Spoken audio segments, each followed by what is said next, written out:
Chicago, we take sports seriously. After all, we've seen just about everything. A curse lifted, 6 cups hoisted, and a dynasty. But there's one thing we haven't seen until now. NASCAR. Right on the streets of Chicago. Sunday on NBC and Peacock. Roll Tide and welcome to this Thursday edition of Crimson Drive, driven by NASCAR. This is Roger Hoover. Great to be with you in our Tuscaloosa studios for what will be the final show, let's say, of the athletic year. As we're starting to wrap up the month of June, we will be taking 2 weeks off for a little bit of a summer vacation. Then we'll be back in mid-July with some coverage from SEC Media Days in Nashville. But for our final show before the break, we wanted to have some outstanding guests, and that's what we have coming up for you today as we take a look at everything coming up on the show. Thanks to our friends at RJ Young. They are the official technology solutions provider of Crimson Drive. They've given us a smart board to go through all the headlines for today, starting with our guest on the show. And earlier this week, had a great opportunity here in Tuscaloosa to visit in person with ESPN's Kirk Herbstreit, as well as former Crimson Tide wide receiver, Heisman Trophy winner, and now a standout for the Philadelphia Eagles, DeVonta Smith. As really good conversations with both of them about this Alabama football program, especially heading into the next season. That's the focus, as well as our conversation with Richard Hendricks, who we have join us usually once a month during basketball season for a segment called Hoops with Hendrix, and we have so much news to catch up on with the Alabama men's basketball team. We'll talk about that in a second with our headlines as well, but great visit with Richard as well. So Kirk Herbstreit, DeVonta Smith, Richard Hendricks, pretty good lineup for our final show before the summer break. We will start headlines, but looking at that Alabama men's basketball team again, a lot of good news coming up for this group, starting with some scheduling notes. We already talked about Arizona and Purdue being added to the schedule as part of some Hall of Fame games. How about the ACC-SEC Challenge that will start, and it will be starting against a familiar opponent in the Clemson Tigers in Tuscaloosa on November 28th, as we've seen Alabama and Clemson play recently throughout the years, even as recent as 2020, with Clemson getting a win in Atlanta. Look forward to hosting Clemson Tigers starting again the brand new ACC-SEC Challenge coming up this fall. Last Thursday was a great week, or was a great night for the Crimson Tide in terms of the NBA draft. 2 first-round selections. Brandon Miller selected number 2 by the Charlotte Hornets. Then Noah Clowney selected number 21 overall by the Brooklyn Nets. And then Charles Bediako kept his name in the draft as well. Ended up going undrafted, but signed a free agent deal with the San Antonio Spurs. And Richard Hendricks will talk about what his road looks like coming up in just a little bit in our conversation with Richard. Women's basketball team, the SEC home and road opponents were announced, as well as some of the teams Alabama will play both on the home and the road. So looking at some of the notable home matchups, obviously you get to welcome in the Auburn Tigers for the rivalry matchup. The defending national champion in the LSU Tigers will be coming here, as well as the Florida Gators, the Kentucky Wildcats, Missouri, Mississippi State, and the Tennessee Lady Volunteers. And then on the road, some of the matchups have Alabama, and most notably going to South Carolina, the reigning SEC champion, along with Texas A&M, Georgia, Missouri, and Vandy. Also, we learned about the women's basketball team. They will be on the road for the ACC-SEC Challenge just 2 days after that men's game against Clemson. It'll be Alabama against Syracuse, so we're looking forward to that trip. I'm not sure if the women's team plays in the Carrier Dome or not, but that'd be a great setting for Alabama women's basketball when the Crimson Tide head north to upstate New York. Some final notes on Crimson Tide athletics. A great year for Alabama athletics across the board with all the different championships. Alabama finishes number 12 in the Learfield Directors Cup, so certainly love to see that, showing off the strength of this department. More awards for Mercy Shellingod. We basically said that every week here on Crimson Drive throughout this season, but she has been named a first-team academic All-American in addition to being first-team All-American and a national champion in track. How about McKinley Crone, one of our favorites, the goalkeeper for the Crimson Tide this past year, helping Alabama to the College Cup and the SEC Championship. She has signed a free agent deal with the Orlando Pride in her hometown. So once again, McKinley Crone moving on, and now at least 3 or 4 players now playing in the National Women's League great to see that for McKinley Crone. Then Kinsey McMahon, Derek Moss, they have been busy winning a lot for the Crimson Tide throughout the year, and now they're competing at the National Championships, the Phillips 66 National Championships. Already some good news for Kinsey McMahon. You can read more about that on RollTide.com. But as we talked about here in the summer on Crimson Drive, we always like to have a really football focus as we're gearing up for not only SEC Media Days in July, fall camp starting in August, and then the season starting against Middle Tennessee. And Kirk Herbstreit, he'll be on the call some this year for some Alabama football. We look forward to seeing him here as well as part of ESPN's College Game Day. We had a great opportunity earlier in the week to catch up with ESPN's Kirk Herbstreit. This is Roger Hoover, now joined by ESPN college football analyst Kirk Herbstreit. And Kirk, Roll Tide. Welcome back to Tuscaloosa. How's it going? Always great to be back here. It just brings back so many memories, of College Game Day and so many big games for the Crimson Tide. So it's rare to be here in the middle of the summer, but great to be here. And when you do come back to Tuscaloosa, and as we mentioned, you've been coming for many, many years, just can you talk about the transformation that's happened for Alabama football, especially since Coach Saban took over?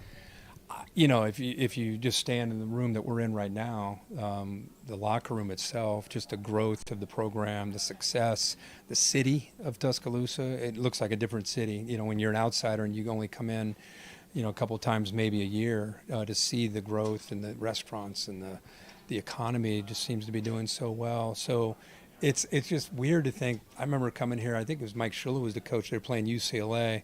One of my first times we came here, and to think about from that to where it is now, where the expectations are to win every game, and Nick Saban is, to me, the best coach in the history of college football and done so much of that while he's been here in Tuscaloosa. So it's cool. I'm a college football fan besides my job, and so I always love coming here. What do you enjoy most about when you do have those opportunities to visit with Coach Saban, even in the off-season or if you're getting ready for a game? Just how he teaches me. He's always been a teacher and just somebody like a mentor, really. Somebody that I really have always admired. And I'm an old school kind of a disciplinarian myself, so I'm drawn to him. I think for fans, they they're Alabama fans. They see him at a press spot or a press conference, and he's standing there. But I see him so different. I see him, as a friend. I see him as a guy that I can talk to.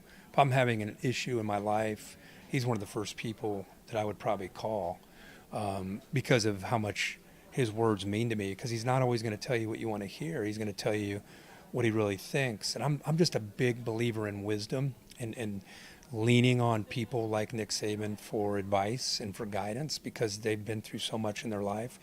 So, yeah, there's the Nick Saban, the coach, that we all bow down to, and then there's Nick Saban, the man, that I'm just really a big fan of. So yeah, he's probably my favorite coach that I've ever had the chance to cover. All right, we saw you last week on the Pat McAfee Show talking about the Crimson Tide. It seems like you like this football team heading in. I think the words were a lock maybe for the national championship. Why do you like this team so much? Well, I think it's just, if you look since he's been the coach, they come so close, and then they don't make the playoff. And it's like, oh my gosh, it's over. And then they go on to win a championship. Or they make the playoff and they get upset in a semifinal, and oh no, what's wrong? And then they come back. It's got an ebb and flow of it. Like, if you really go back and watch it, there's an ebb and flow to Alabama.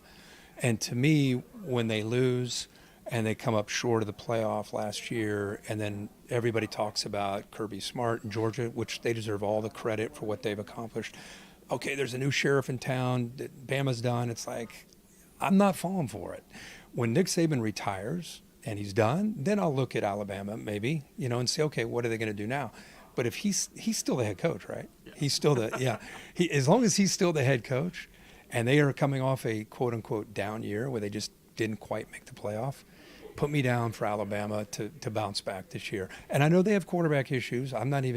This is more of the psychological aspect of the game. I'm just a big believer that this team's going to be upset, and the coach is going to be upset. And when the head coach is upset, the coordinators are upset, the assistant coaches and the players. They're going to be an angry team this year, is my belief.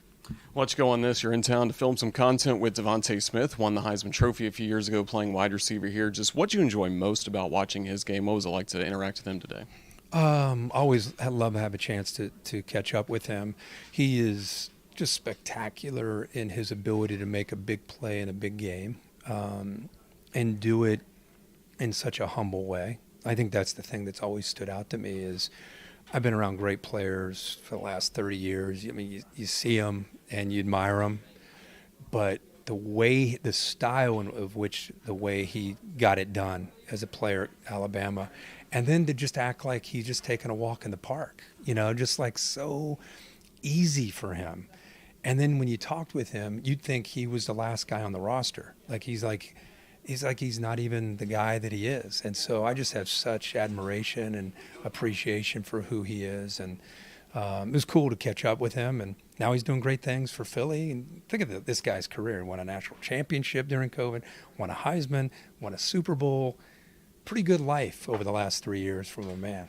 Absolutely. The same could be said about you. Kirk Herbstreit, thank you so much for joining us. Thank you.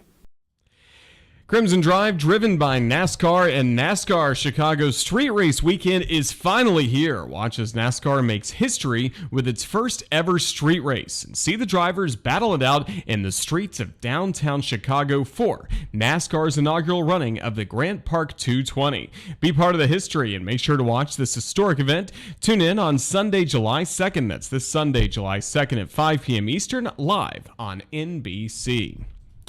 We appreciated the time of Kirk Herbstreit. It was great to see him in town. We mentioned in the interview with Herbie as well that DeVonta Smith was in town as they're teaming up for something special that you get to see later on this football season in September. But we also had a chance to visit with DeVonta Smith, of course, a great Crimson Tide wide receiver now starring in the NFL with the Philadelphia Eagles. Always great to welcome DeVonta Smith back to Tuscaloosa.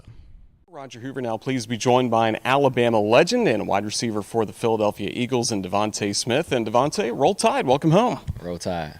How's it feel to be back here in Tuscaloosa? Feels good, just come back, be around, some of the guys I played with, the coaches and things like that. You excited about this 2023 Alabama team? Definitely. What makes you excited about it? Just get back to playing, the standard Alabama football. How about in the wide receiver room? Have you seen some talent there? Yeah, some young guys, coming in, making some noise, try to get them back to playing to the standard that was set before me and the standard that I continue to play at. When they ask you questions, what are they talking about? Is a lot of technique, a lot about how to handle your business inside the program? What do they ask you? Like you said, the business inside the program, doing things the Bama way, how you go about it, what I used to do every day and things like that. How important is this time of the year for establishing a rhythm with the quarterback? Very important. I mean, you want to go ahead and get it down now so when you get to camp, it's already there and you can work on, just getting better as an offense. Obviously, your game did well here at Alabama, the Heisman Trophy in 2020, a couple of national championships. So what can you tell us about the transition you then made to the Philadelphia Eagles and playing in the NFL? I think playing here made the transition easier. Being in a program like this where, it's ran like the NFL kind of makes the transition easier for anybody. And then how about teaming up with Jalen Hurts once again? It's amazing. Have you seen him continuously get better as time's gone along? Yeah, every day. I mean, he comes in, he demands everybody to come in and, do their job and get better, 1% better every day. What made the last season in Philadelphia so special? I would say just the family feeling that you have, being in the building, being around the guys. What was it like playing in the Super Bowl for the first time? It was great. Similar to a national championship feel, or the butterflies even more? It's a little better feeling than the national championship. That's certainly good. Well, we're certainly glad you're back in town here in Tuscaloosa. And again, you're gearing up for another NFL season. Just how you feeling as the Eagles get ready to try and defend their NFC title? I'm feeling good, getting back out there with the guys, starting a new journey. That sounds good. Well, DeVonta Smith, welcome back to Tuscaloosa. We're glad you're in town for a little bit here in June. Just thank you for joining us. Roll Tide. Thank you. Roll Tide. In Chicago, we take sports seriously. I mean, we've seen everything. Well, almost everything. NASCAR. On the streets of Chicago, on NBC and Peacock. Really appreciate the time earlier in the week from Kirk Herbstreit and DeVonta Smith for joining us here on Crimson Drive, driven by NASCAR. It's the first time that both of them have been on this show, but throughout the entire, really last 2 years, we've been privileged to be joined by Richard Hendricks about once a month during basketball season to get his thoughts on the Alabama Crimson Tide and really SEC men's and women's basketball. He's an analyst, of course, now for the SEC Network, works with us some here on the Crimson Tide Sports Network as well, but with everything that's gone on over the last couple of weeks, we figured this would be a great opportunity to catch up once again with Richard Hendricks for one of our favorite segments on Crimson Drive, driven by NASCAR, Hoops with Hendrix. Richard, roll tide. How's the offseason going? Especially, how are you doing coaching your son's baseball team? Roll Tide, first off, it's been an outstanding off season and summer. You can find me out there coaching youth sports. It's been a lot of joy, and it definitely helps me to be a better analyst when I can get on the sideline on the ball field myself. So it's been a lot of fun. I'm enjoying every bit of it. Are you a patient coach? Do you kind of let things play out? Or are you on these guys all the time? Oh, I'm on you, but I'm definitely going to be cool, calm, and collected. That's just my style. But I'm going to hope for everyone's best, and that's what we expect. But it's a lot of fun too. That's certainly good to hear. Well, we wanted to have you on Crimson Drive, driven by NASCAR, before we take a little break for the summer, because over the past few weeks here in June, there's been a lot of news around this Alabama men's basketball program, and we'll start with some coaching changes for this team. Obviously, Nate Oates is back once again as the head coach of the Crimson Tide, but he loses 3 assistants, Richard, from the staff that he's had throughout the past 4 years, and you got to be happy to see all of those assistant coaches go on to become their own head coaches of very good programs. Absolutely. A phenomenal all-star cast that Nate Oates has put together as a staff in recent years. And with the staff's resume of leading Alabama in the last 3 years to 2 doubles of the SEC tournament and regular season wins, it's an unprecedented situation to see 3 of your former assistant coaches go on to be head coaches. But that shows the strength of the program. But a lot of big shoes to replace because you have big-time recruiters and tacticians that Alabama and Nate Oates has had in the past. But one thing, you still have the head man in charge, so I'm sure he'll be able to fill the seats very well. Yeah, it's the first time again that he's had to fill assistant coaching vacancies after Charlie Henry, Antoine Petway, Brian Hodgson had been on his staff throughout his run in Tuscaloosa. And as we mentioned, they're all 3 head coaches, and it's kind of rare these days in college basketball that you fill an assistant coaching role with a sitting head coach. But with Austin Claunch, that's exactly what Nate Oates did. Well, he did that with an experienced coach who's been a former coach of the year in his conference, and a very youthful and energetic coach. So he's definitely going to have the experience on his staff with head coaching and decision making with Claunch. So it's a great addition to Alabama's team. They'll definitely pick up right where they left off. It'll take a little bit of time for them to understand a new system in which Nate Oates likes to play, but at the same time, he's had a history of showing that his system is something that's easy and player-friendly and coach-friendly to pick up on. So the coaching staff with Coach Claunch and the addition of other coaches will be much more a huge addition for the Crimson Tide. Yeah, and on the last staff, Charlie Henry had some experience from the NBA as an assistant coach, head coach in the G League, and now once again, there's some NBA experience on the coaching staff for the Crimson Tide. Ryan Pannone comes over from the New Orleans Pelicans, and obviously there have been a lot of connections, Richard, between the Crimson Tide and the Pelicans in recent years. Huge. Ryan Pannone is a brilliant young coach. He has a huge track record of not just coaching in the NBA and in the G League, but also as well overseas. He's been an assistant coach in the NBA, as well as a head coach in Europe, and an assistant coach for prestigious programs like Hapoel Jerusalem, who former Alabama basketball player Levi Randolph is playing for currently. So he's well-traveled as being the head coach of the Birmingham Squadron. He understands the players that have come from Alabama because he's coached, quite frankly, several of them. You talk about John Petty Jr. with the Birmingham Squadron, Herb Jones as the assistant coach with the Pelicans, and Kyra Lewis. So coming to Tuscaloosa, Ryan Pannone is a huge addition. He's known for his X's and O's. He has a lot of a European style when it comes to his X's and O's and tactics. So he's a huge addition to the staff, and I'm sure head coach Nate Oates will be able to utilize his talents very well. Just how important is that on a coaching staff at the college level, having somebody with the professional experience that he brings? Was huge because this is a new landscape of college basketball. On the professional ranks, your roster can change day by day, week by week. You have players who are called up to the NBA. You have players who are cut. You have trades that happen every single day.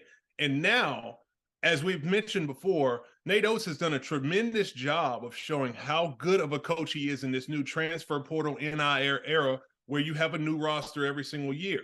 So when you can bring in a coach with NBA and European experience on the professional level, now you have someone who understands how to coach players who are on the roster when things change and be able to put players in positions to be successful on a short-term notice. So to get Pannone and Claunch on the staff, you have some people who really understand what it takes to add a roster, because Alabama's roster has changed. You talk about a roster that just won the championship last year in the SEC, but it's going to be some new faces in Tuscaloosa this year, and the staff is going to be very important to have to be able to make that team gel. Perfect segue into talking about some players that are leaving the program, but moving on to the National Basketball Association. We saw a lot of Crimson Tide highlights, Richard, last Thursday night when watching the NBA draft. Brandon Miller goes number 2 overall to the Charlotte Hornets. And then at number 21 overall going to the Brooklyn Nets is Noah Clowney. Nate Oates, his coaching staff, was there to celebrate with those guys in the NBA draft green room. Just what kind of moment was it for Alabama to have 2 first-rounders? Well, that's a huge moment for Alabama as a program and for a university. When you talk about that you have a basketball program that is winning conference championships and making runs into March Madness, but at the same time, you're able to put your talent into the National Basketball Association and develop pros, it only makes your program even that more enticing. Brandon Miller, a phenomenal player, one of the best players to ever come to the University of Alabama, ties Antonio McDyess as the highest pick ever selected in the NBA draft with the number 2 overall pick. Is poised to have a spectacular NBA professional career, going to the Charlotte Hornets. And Noah Clowney came in a little bit as under the radar. A lot of people not knowing who he was when he came to Tuscaloosa, but he proved it night in, night out. He was a beast on the boards, showed a lot of versatility, knocking down shots from the outside, rangy defender with so much potential and upside, going 21st overall to the Brooklyn Nets. It's huge. It's not just huge for them because those players worked hard and now they got an opportunity to see what they can do on the next level. But now Alabama is not just a championship program.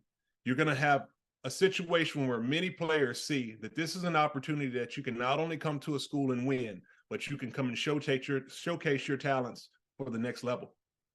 So those 2 drafted last Thursday, and then on Friday we got the news that Charles Bediako from the Crimson Tide had signed a free agent deal with the San Antonio Spurs. For our fans that are a little unfamiliar about what it looks like if you're not drafted, signing a contract like Chuck did, what does the road for him look like over the next few years? Well, you have to understand, first and foremost, in this era of college basketball, you must give a little bit of grace to athletes. You know, this is a new time. And essentially with name, image, and likeness and the transfer portal, it's free agency every single year for every collegiate player. And you have to take your information that you get and weigh what is the best situation for you to be a professional or to move forward with your life. Charles Bediako, a tremendous player, had a phenomenal season his sophomore season, has some NBA potential when you talk about his rim protection and size, but quite frankly, a project who still has a lot of development to do and polish when it comes to his offensive game and other facets. But making the decision to go pro, here he is, he gets an opportunity to join the workforce. So he signed with the San Antonio Spurs, a free agent deal, not drafted. So, you know, the terms of the contract are a little bit different than being a lottery pick, but he'll have an opportunity to try to make the squad and show what he can do, but nonetheless, to continue his professional career. Certainly excited about that for him. And as we mentioned, free agency really every year. And we haven't seen all the new additions to the roster officially be announced yet by Alabama, so we won't go into too many details on what the roster looks like now. We do know that Javon Quinterly has announced that after saying he was back with the Crimson Tide for this year, he's once again back in the transfer portal. Did that news surprise you last week? Well, as I mentioned, this is free agency every single year. So you have to change your mindset to look at how things are in the landscape of college athletics. Every player has a little bit of mobility, and if they have an opportunity to put themselves in the portal to test the waters or maybe to leverage themselves for other opportunities, don't be surprised to see players do so. Javon Quinterly has been a tremendous player, the only player who was a part of both of those SEC championship teams and made outstanding runs and contributions in both. So here he is, a veteran in college basketball. You know what to expect from him, a dynamic playmaker. And now he's in the transfer portal, but at the same time, you have to wait and see what his final decision will be. You never know what can happen. He could be back in the crimson jersey. He may be elsewhere, but nonetheless, this is what you have in the current college basketball landscape. Certainly is different. One thing that has not changed is Alabama playing in some really high-profile non-conference games. Coach Oates is always scheduled really hard. We know that Arizona and Purdue are going to be on the schedule coming up for this year, as well as Clemson. What do you think about the ACC-SEC challenge that'll start? Well, Alabama and Clemson have always had, really good programs that battle it out on the court. So to see that that's going to be the challenge when Alabama getting to host that game, another opportunity for them to play a high caliber name brand opponent, and for a lot of people to get their eyes on this Alabama roster. So head coach Nate Oates has never been afraid to play anyone anywhere. And here they are again with a strong schedule that has a lot of high-profile names and historical programs to play against. So I only expect them to continue to play hard. And if they can get themselves some quality wins, they'll find themselves back in the NCAA tournament, hopefully with a favorable seed for another year in recent years. Crimson Tide hope to again be right in the driver's seat of the NCAA tournament like they were a year ago as the number 1 overall seed. And it's going to be fun to see the journey that this team will take throughout 2023 and 2024. But Richard Hendricks, thank you so much for your time. Again, we just wanted to pick your brain a little bit about some of the news that's been happening with Alabama basketball in June. Just what's next for you over the next few weeks? Well, I'll continue to enjoy coaching some youth sports, and you'll always find me on the sideline or somewhere doing something athletic, but looking forward to continuing to move forward to the basketball season and all the other sports seasons all over the country. So it'll be a lot of fun for me just watching sports. Well, Richard, best of luck with everything that's coming up, and thank you again for your time on the Crimson Tide Sports Network today. Roll Tide. Thank you. Roll Tide.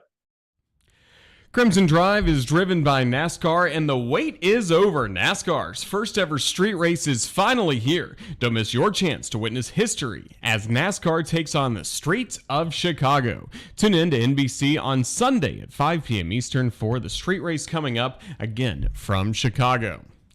Back here for one final time in Tuscaloosa. Roger Hoover with you at our studios as this is going to wrap up Crimson Drive really for the entire athletic year that we've just had. And we talked about it in our headlines. Alabama finishing 12th in the Learfield Directors Cup standings. Just so many good moments we've been able to talk about from when we started this show back with SEC Media Days coverage last summer and all the way to today. It's been quite a year for Alabama athletics. Now, what's coming up on this show? We will be taking a 2-week break to get a little bit of a summer vacation.